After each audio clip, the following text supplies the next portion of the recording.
Yeah. Yeah. It's the locker room on YouTube. You know what it is. Let's get it. Hey, locker room. Yeah, we in the locker room. Texas talk. Yeah, you know what we about to do. Localize every angle's what we really do. We the source. We the pulse of the city too. Landlocked. Got the game in the headlock. Localize every time. Welcome to the Locker Room, the number one source for Texans daily digital content. I'm Landry Locker. You can hear me Monday through Friday, 10 to 2, Sports Radio 610, and on the Odyssey app. Appreciate everyone for coming through.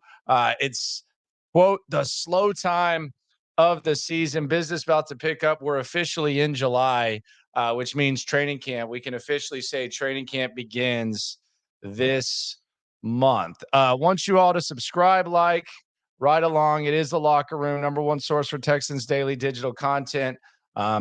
The top source for people who are actually in the mix, talk to the players, talk to the team, at all the games, etc. And I appreciate everyone for rolling through. Good times are ahead for sure. I want to talk about before I head downtown. I'm going to the Dave Chappelle show. Dave Chappelle's in town, so when a legend's in town, got to get out there and check it out. I actually saw him like 19 years ago. So this will be the first time in a long time. Obviously watched all the specials and stuff, but gonna go check out Dave after this. Put the comments in if they're topical. We'll get to them. If they're interesting and I mark them, we'll talk about them at the end. Let's talk about Tank Dell though, as we talk about the wide receivers. Tank Dell, the hype train with Tank Dell is unbelievable. I think a lot of it has to do with the fact that he's a local guy, is like a large portion of it. But if you listen to what people are saying about Tank Dell, what people even that don't have any interest in the Texans say about Tank Dell, the Tank Dell hype is really, really hard to ignore. And I just find myself wondering, number one, how good can this guy be? Number two, how how can Bobby Slowick use Tank Dell? Because I think even if the talent was there with someone that size and with that skill set, the offensive coordinator is going to have to be creative. And just if this hype is real or not, or if there's a little bit more to it. And I want to get into the numbers here as I talk about the Texans wide receivers. I have numbers. We're also going to do the top 10 players in the AFC South. But I have Texans receivers by the numbers, and it's going to start with an interesting thing that happened with Tank Dell. We're going to start with the number 75. I don't know if y'all saw this. It was kind of deep in the Texans sticks of Twitter. Don't know if y'all go too deep in those sticks. It can be kind of a dangerous place if you go too deep. But there was an apparent leak of Tank Dell's Madden ranking, Madden rating, I should say, on Twitter. They were showing off the new franchise mode. And in one of the screenshots, Tank Dell was there and it had him rated as a 75, which for a third round receiver is actually pretty damn good and pretty damn fantastic. And just kind of adds to the hype. 75 rating for Tank Dell. That's that is number one. 75. That is damn good for a rookie wide receiver. 75 is the first number we'll get into. Number two, the next number when it comes to the Texans wide receivers by the numbers is 170. Bill Barnwell put this out, and I think sometimes numbers can help what your eyes tell you. I know a lot of people want to be excited about Nico Collins. I love Nico Collins. I like talking to him. I have admiration for his work ethic. I've interviewed him multiple times on the show. I like him, but I think when we say that Nico Collins' issues are just about health, I think we're kind of ignoring what we actually see. And Bill Barnwell put it out there that Nico Collins has one game over 70 yards receiving in his career. I'll think about that because I know that the quarterback play has been suspect in his 2 years, but one game, and he has played 24 games. One of those games he had over 70 yards. That's kind of rough. I mean, that's actually really rough, if you ask me. And it's not like wide receivers haven't produced at all with these quarterbacks. You've had Brandon Cooks have some pretty good years, and you have some back end data that I'm going to put to this number. But 1 in 70 is a little bit rough. I think Nico Collins could end up being an okay receiver, but some sort of breakout, I don't know. I'm just going to give and this is another number right here, 70 over 126. That's the amount of catches Nico Collins has compared to targets. Could it be the quarterback's fault? Sure. There were multiple times last year where Davis Mills, hell, even when Davis Mills hit Nico Collins on the flea flicker last year, or that was Cooks he actually hit. But times when he would miss Nico Collins, at times where he would hit him, it was kind of an underthrow to where Nico wouldn't be able to make plays. But 70 on 126. Is it all Davis Mills? I can see a lot of people kind of are already blaming Davis Mills for all that, which is cool.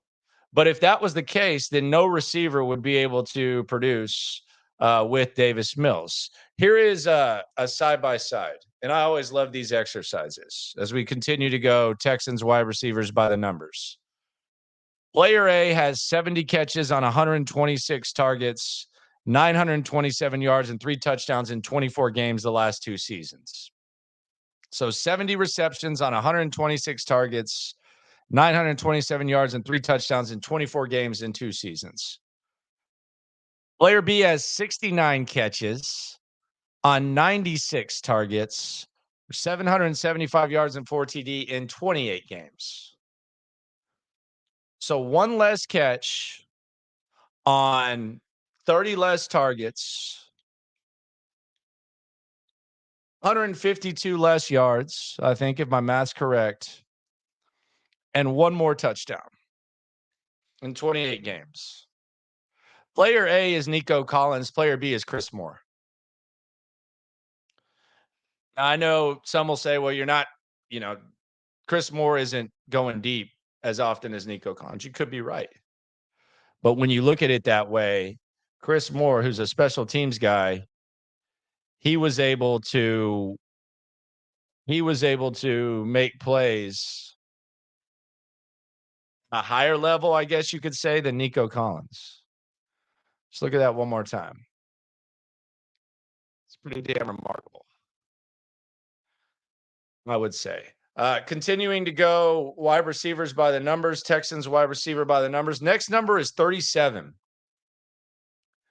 37 is the amount of career receiving touchdowns that Robert Woods has. Robert Woods has 37 career touchdowns. Next number, 12. 12 is the number of receptions all the other Texans receivers have combined. You have some guys who haven't stepped on an NFL field before. You have some guys that are unproven. 37 to 12 is the gap between career receptions. Robert Woods has 25 more career touchdowns than the rest of the Texans wide receivers. Next number, as we can continue to go through the numbers, is 53. 53 catches Robert Woods had last year with the Tennessee Titans.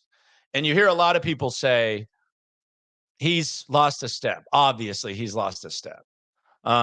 He's not the receiver he once was. Obviously, he's probably not the receiver he once was.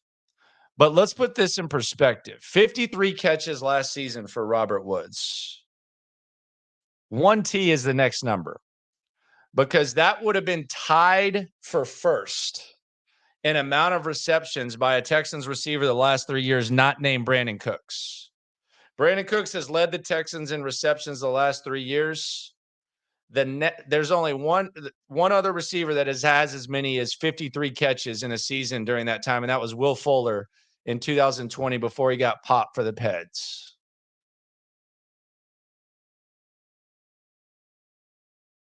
Kind of puts it in perspective a little bit. Puts it in perspective for sure. That the production, yeah, it's not ideal. If the Texans were the Chiefs, we'd be having this conversation. Or if the Texans were, I don't know, an elite team with an elite wide receiver group, you'd be saying that. But 53 catches would be the second most, tied for the first most by a wide receiver not named Brandon Cooks. You can look at the top wide receivers for like some perspective, where when we like roll our eyes at 53 catches, this is the wide receiver production that's happened around here the last 3 seasons. Brandon Cooks has led the team in receptions with 81, 90, 57. Will Fuller and Randall Cobb were second in 2020 with 53 and 38. In 2021, Nico Collins had the second most catches for a wide receiver with 33. And then last year, you had Cooks with the 57 and Moore with 48. Collins had 37. So 53, yeah. If this was if this were the 2019 Texans and you had Fuller and Hopkins, you might roll your eyes at that. I don't think you're rolling your eyes at 53 around here. You got to crawl before you walk. Those are just some numbers for the wide receivers. How do you think the wide receivers will do? Subscribe, comment, all of that. Now it's time to get real controversial. Before I head out to, speaking of controversial, little Dave Chappelle downtown. I guess he's controversial. I don't know. I haven't been keeping up with that. But this is the locker room, and this is the weekend. This is the locker room, AFC South, top 10 players. Now, this is not based on last year's performance. This is based on projections, my personal projections, and the what they've done in the past and what I think they can do in the future, specifically the immediate future. So I've ranked the top 10 players in the AFC South. How many Texans do you think will be on this list? If you had to guess. There's 2. There's 2. Might not be the 2 that you expect, though.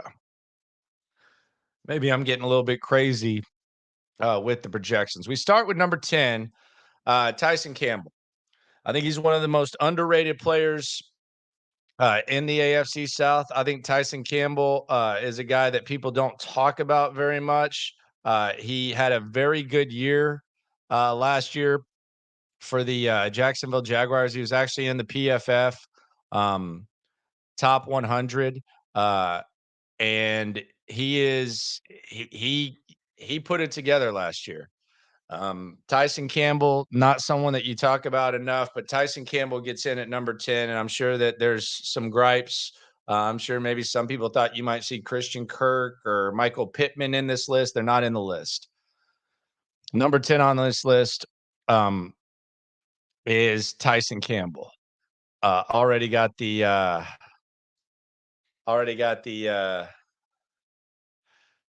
disagreements going on, which is good. Number 9, Will Anderson. I'm already putting Will Anderson on there. The way the Texans are going to use Will Anderson, you heard Nick Caserio say right side, left side, inside, outside. Let me just put it this way. If the Jaguars hadn't done one of the more moronic things that's been done in the draft the last couple of years, and drafted Aiden Hutchinson instead of Travon Walker, I think this division would look completely different.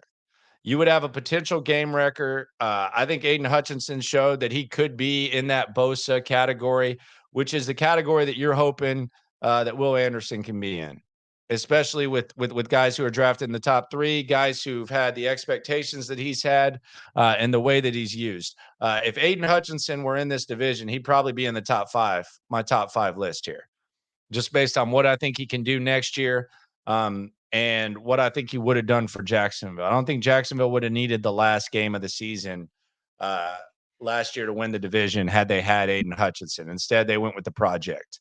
And I think Will Anderson has a little Aiden Hutchinson in him. I think people are sleeping on him. I think he's got the makeup. I think he's got the body of work. I think he's going to get the opportunity. I think he's got the work ethic.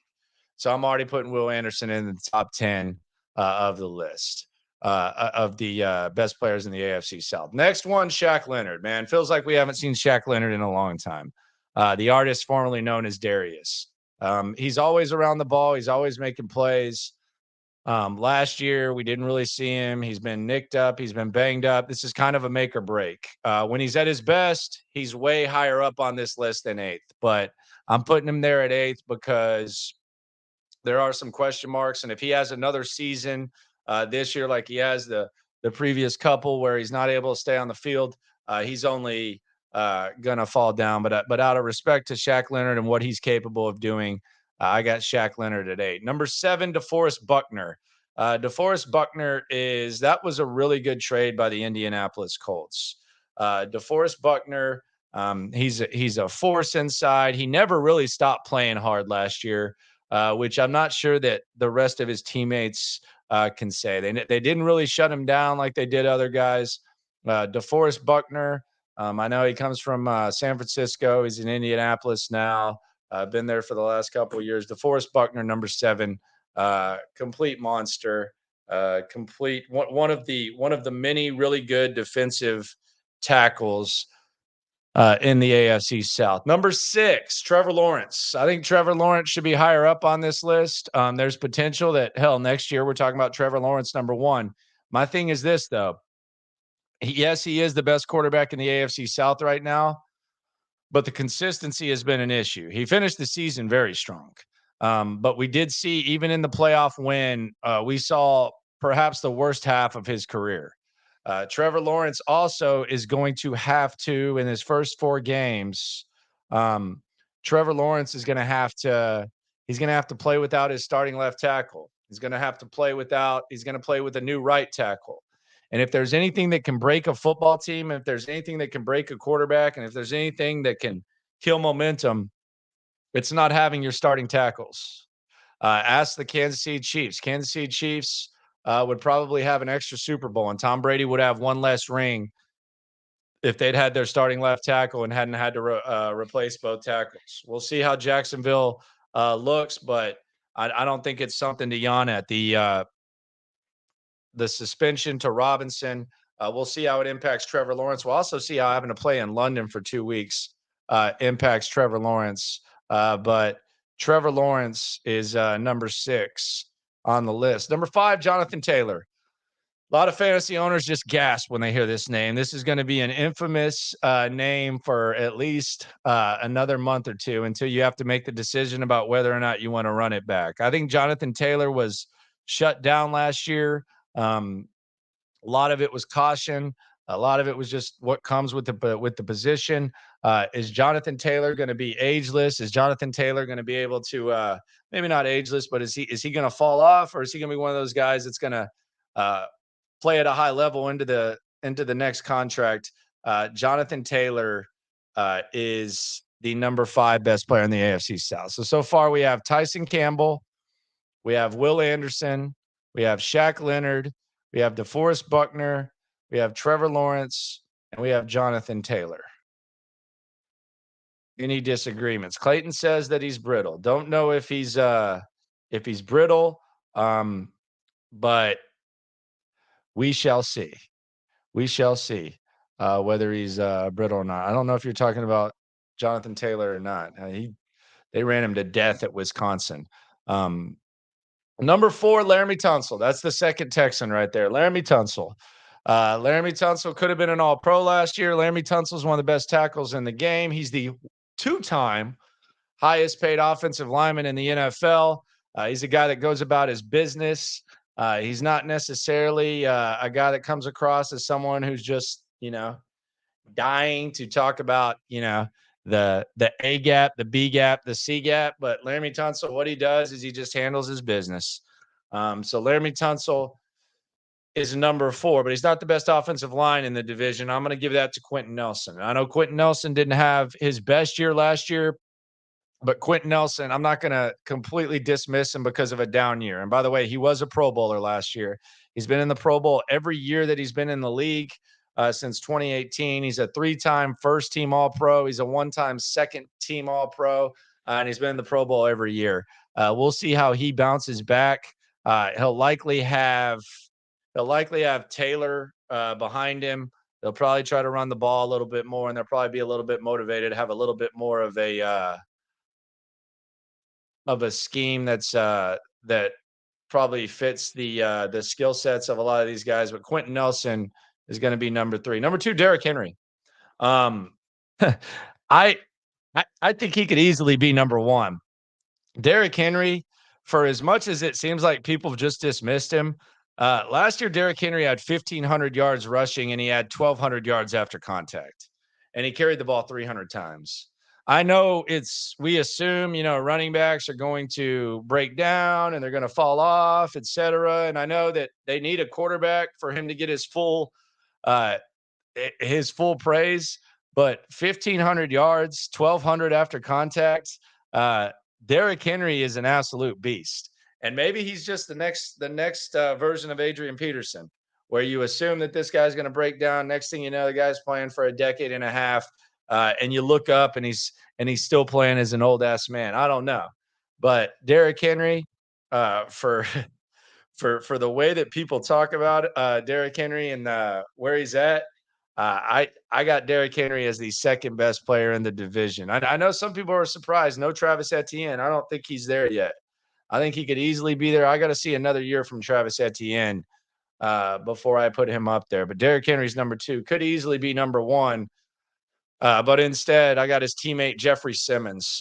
Jeffrey Simmons is an absolute freak. He's a monster. He's one of the best players in the league. It's going to be interesting to see how he does this season and if he takes it to the next level.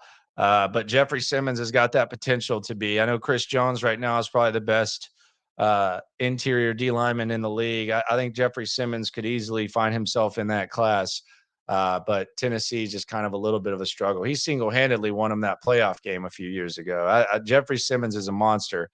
So he's number 1. So number 1, Jeffrey Simmons. Number 2, Derrick Henry. Number 3, Quentin Nelson. Number 4, Laremy Tunsil. Number 5, Jonathan Taylor. Number 6, Trevor Lawrence. And 7, DeForest Buckner. 8, Shaq Leonard. 9, Will Anderson. 10, Tyson Campbell. No Travis Etienne. No Michael Pittman. No Christian Kirk. Did I miss anything else? Appreciate everyone for coming through. I'm going to go downtown. I'm going to check out Dave Chappelle. No matter what happens, subscribe, like. Appreciate everyone. We are all in this together when it comes to this Texans game. Have a good weekend. What it is, let's get it. Hey, locker room. Yeah, we in the locker room. Texas talk. Yeah, you know what we about to do. Localize every angle's what we really do. We the source. We the pulse of the